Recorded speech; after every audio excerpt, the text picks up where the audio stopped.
মিথ্যা ইতিহাস আর চলবে না। বিজয় দিবসে আওয়ামী লীগকে নিয়ে জামায়াত আমিরের বিস্ফোরক মন্তব্য। ব্যক্তি ও পরিবারকেন্দ্রিক মিথ্যা ইতিহাস রচনা করে প্রকৃত মুক্তিযোদ্ধাদের অবমূল্যায়ন করা হয়েছে। বিজয় দিবসের প্রথম প্রহরে সোহরাওয়ার্দী উদ্যানে দাঁড়িয়ে এভাবেই হুঙ্কার দিলেন জামায়াতে ইসলামীর আমির ডাক্তার শফিকুর রহমান। স্বাধীনতার দীর্ঘ বছর পর কেন এমন বিস্ফোরক দাবি করলেন তিনি? মঙ্গলবার সকালে যুব ম্যারাথনের এক সমাবেশে জামায়াত আমির বলেন, স্বাধীনতার পর সোনার বাংলার কথা বলে দেশকে শ্মশানে পরিণত করা হয়েছিল। তিনি সরাসরি আওয়ামী লীগকে নিশানা করে বলেন, একটি বিশেষ পরিবার আর গোষ্ঠীকে সুবিধা দিতেই সব রাষ্ট্রীয় ব্যবস্থাপনা গড়ে তোলা হয়েছিল।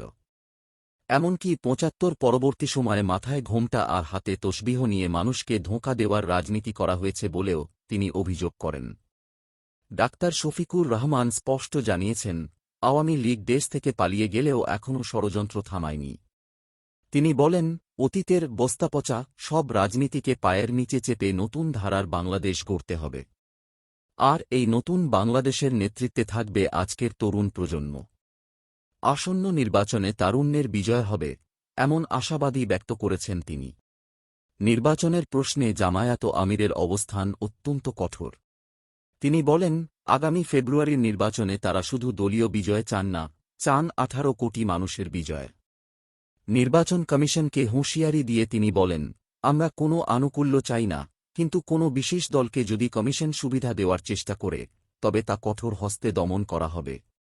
জামায়াত আমিরের এই বক্তব্য কি আগামীর রাজনীতিতে বড় কোনো পরিবর্তনের ইঙ্গিত, নাকি নির্বাচন নিয়ে নতুন কোনো সংঘাতের শুরু?